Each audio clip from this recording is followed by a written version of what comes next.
everyone, just with Mark here, and he's just going to take us through some things that you will need to take with you when you chop wood in the bush.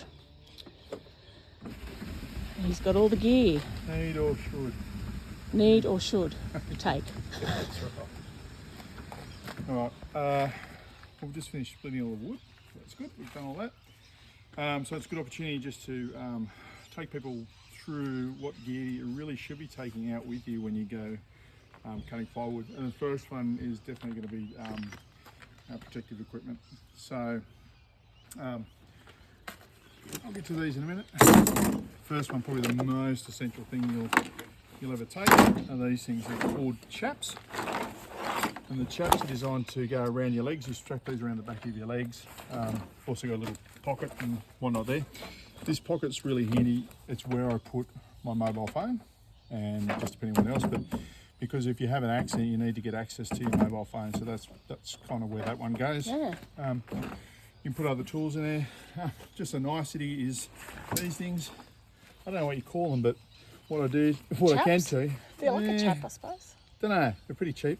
They go around your leg so that the sawdust doesn't get in your boots. Oh yeah, I didn't think of that. For many years I'll be carting home sawdust in my boots and your socks, and you have to wash them half a dozen times to try and get it out. And they don't come out of the socks. It's really bad. Yeah, so that's the most important thing. The other thing we take, you've got to have hearing protection. Some of these saws are quite loud. Obviously, it's a chainsaw. I take this. The helmet's optional. It's just that this is an all-in-one unit, but it's got the mesh guard. So I choose that over a plastic guard, and because of breeze, and I'm only trying to stop the wood chips from hitting me. The other one, obviously, gloves. I mean, gloves are a nicey. It's more for splinters more than anything. If you're looking for saw protection, maybe they come out with a glove. I don't know. Maybe they do. I certainly don't use it.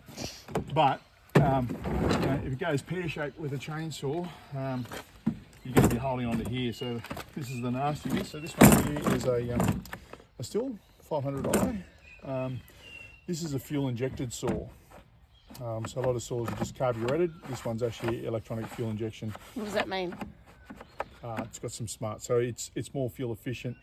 It's got injectors that actually inject fuel into the cylinder, so when it fires, so a lot more fuel efficient. So this one uses probably half as much fuel as the McCulloch I had prior to this. Yep. And it starts easier? Every time, so First time. Excuse me, I haven't got the gear on. That's actually a decompression button there, so it just makes it easy to start. Give it, they say 10 squirts, I've never had to worry about it. And hopefully, second start. Yeah. It's usually pretty good.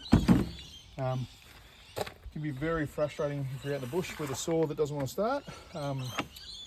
And obviously you've got to sharpen make sure the chain's sharp as well before you go. Yeah, so that's probably an important thing. So after I go cutting firewood, when I get home, this saw, I'll get the chain, take it off. I've got a saw sharpener, like a chain sharpener, electric one, and I'll sharpen all the chains. So I've got a couple of spare chains here. When you go out into the bush, sometimes you'll be sawing through a log and you might hit a rock. And then what happens is once you hit the rock, it takes the edge straight off your chain. So, here's one. I hung one up here that I finished with. I don't think this is a factory feature on this model of car, but it's certainly handy. Yeah, so that's it there. So you can see those teeth on there. Those teeth go along. That's called the raker, and that's called the tooth. So basically what happens there is that's a guide so you don't dig too deep, and then that's the tooth there. So what you do is when we're sharpening these, we want to sharpen them typically at about 30 degrees, and it gets a nice little throat in there. And what it's doing is, you'll see they're offset. I think you can see they're slightly offset. And what it is it's chiseling through the wood from either side. That's what cuts your wood. Cool. And when it's blunt, it's not a lot of fun. So, safety side we've got. Other things I'll take out a splitter, just in case. This is probably a big thing here. This thing here is actually called a log roller. So, You actually got a log on the ground, what you can do is you can put this over the top of the log. It grabs on there, and then you can actually roll the log. And what it does is it sits the log up on this bar here. So you can cut it off the Well, ground? it gets it out of the dirt. So yep. when you're cutting it, most of the time it's sitting on the ground because it's heavy. It's a log. When you get this, as long as you've got more weight to one side, it'll lift the lighter side. And you can usually go along and you'll dock your timber, your log that you're cutting. Don't try and cut too close to this because it's usually game over for your chain. Usually, if I hit that, there's a few expletives and I'm looking for a new chain to put on. I think it's obviously the trailer that you need. You should always cover your loads. That one that goes all over the whole trailer. It's good, it's been good.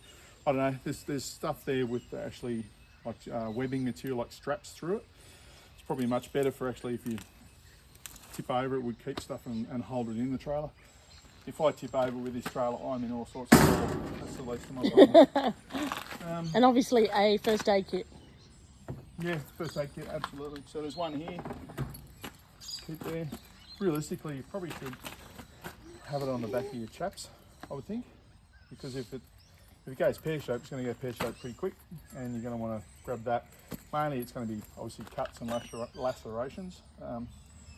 Yeah, Google it. There's lots of nasty stuff that happens. Lots of fuel, 2-stroke fuel. The green coloured container actually means 2-stroke fuel. So normally the red one's unleaded, green's premix, which means it's got an oil in there, and the oil is a lubricant.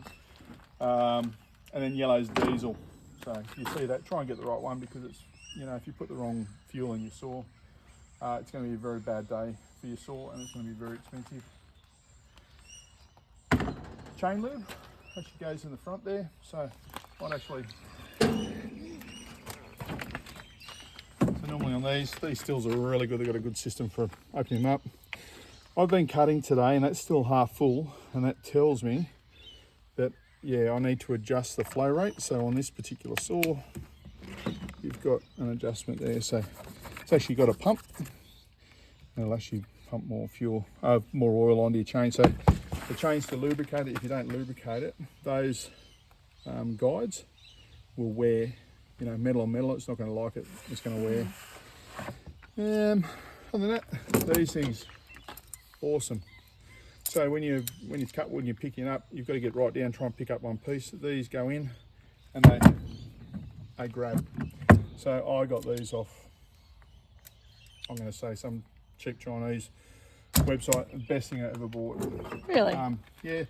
But also when you're carrying wood too, it means that it's equal weight either side. So sometimes when you're picking wood, you're off centre. So you go down here, you can pick up 2 pieces, carry along, throw it in, and then you can just sort of give it and it'll let go of the wood. Awesome. Other than that, just basic tools for your chainsaw, really. I do carry a file to sharpen the chain. So this is a steel multi-purpose in 4 packaging, because I've had it for that long. So basically, I've got some. I've got a wedge here that you hammer into it. You hammer into a block. So you get that back of this, hammer this in. This holds your there. So that's like that. Then what this does, it's a file. It's got arrows on there. It'll actually sharpen the tooth. It'll also file down this raker, because as these teeth, you can probably see it there, as you sharpen them down, they get lower and lower. So if you don't take this down, then it won't cut. This will be sitting below that. Oh, right. Yeah. So there's where are my glasses? Oh, here it is. There's the arrow there. So typically it sits in there, set on that angle, and you'll run that through several times. Excuse me, I'll be right into it if I was doing it, but you give it 2 or 3 good hits, and you're trying to make sure that this point here right on your chisel's nice and pointy, nice and sharp, and it goes all the way across. But generally I like to sharpen a few chains and just take them with me. Have them ready. That way, so sometimes I'll I'll use the saw until it sort of runs low on fuel, and then I'll bring it back over, let it cool down. It's a good chance to have a break anyway. Quite often, if I feel the chain's not giving me the love, I might just even swap the chain out. Then I'll basically do this, and I'll just refuel. That's the fuel, goes in there. Very fuel efficient, this saw. Oil in there, check that out. Sometimes you've got the air filter here. Might want to give that a bit of a brush out. You see there, it's nice and clean on the inside, so that's where it's sucking air into the engine. Wow. Yep, so it's always good to keep these wiped down and nice and clean. And Would you blow that out with a compressor or something? yeah, Compressor? generally, see that? Yeah, Out wow. in the bush, that's most of it. It's mostly like pretty Loose. light stuff. Yep. Yeah, so that there, just wipe it so there's no crap on it. That's a technical term, try and keep up. And then that goes back in there, done. And generally I'll undo this. I could probably do that. If you want to have a quick look, may as well. I'll do it upside down and back to front. Careful when you're doing these, because they call these dogs. They bite into the log, so they give you a bit of grip on the log. Are they the sharp silver things? Yeah. Yeah. Yeah, dogs they call them. Had a better ring to it than cats. Mind you, cats would probably hold on better. Yeah, loosen that off. So this here, when we take this out, that's the tensioner. So when you actually wind that, it's actually, watch this lug here. See it's coming back? Oh, it was. Yeah, see it's coming back there now.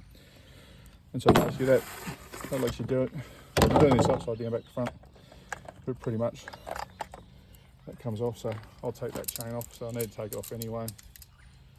Bit gummy. You can see there we're talking about down the throat of that blade there. So that's why if you don't have that oil working, it's metal on metal, and what it does is it flares it out, gets hot, flares it out. Yep. And then you start going sideways in your cuts.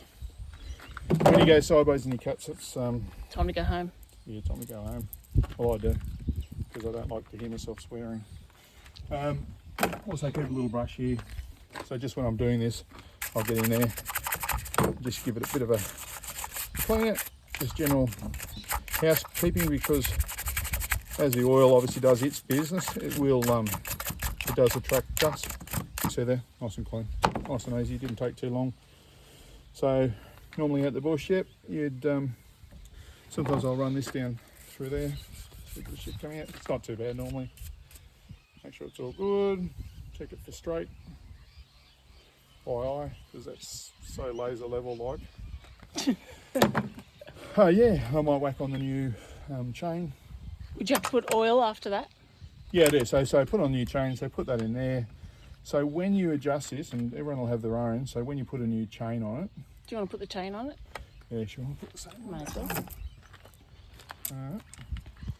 well. You've got to remember to put the chain on the right way. You can put them on back to front. Oh, really? Oh shit, yeah. How do you know? Oh, it's when you start swearing after you start. So, you just go, yeah, you dickhead. So that there, I'll just put that over there like that. I sit that on there, you've got to find the lug. Yep. And how do you know which way to put it? How do you know if you've put it the wrong way? Oh, it's got to go around there, around the clutch. Yeah, I see. So basically a chainsaw, it's got a that clutch. The little triangles have got to be in. Go on, explain it. The little triangles on so one side of the blade is like little triangles, and that's what has to run along the rail. Yeah, that's it. I'll just put these on so it doesn't fall off. Yeah. And I just run it like that, bring it back into the, oh, you little bugger, he didn't do it. There you go. Normally you can just sort of spin it along. Somebody watching the video know more about this than I do. And that's okay. Yeah, that's okay. Yeah, that's cool. It's just problem solving. 101. Yeah. Come on, you little bug. Get in there. That's it.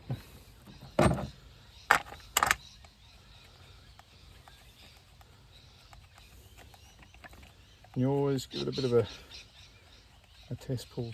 I test like just with your fingers. All I do just to make sure that it's sitting in that. Probably I don't do these up tight. I'm just going to spin that up a little bit so it doesn't go walkabout. So that's all loose. Or too loose. I did let it off a bit much. You need to. Oh, that's the tension there, is it? That's the tension. You'll see it start to walk the bar out. Yeah, now it's set in properly. Yeah. Ah, nice. Yeah, you people see me running my finger on that. That's a good way to get yourself cut. So normally I will do that so that I only want two of the, when I pull that up, I only want to see two of these proud of the bar.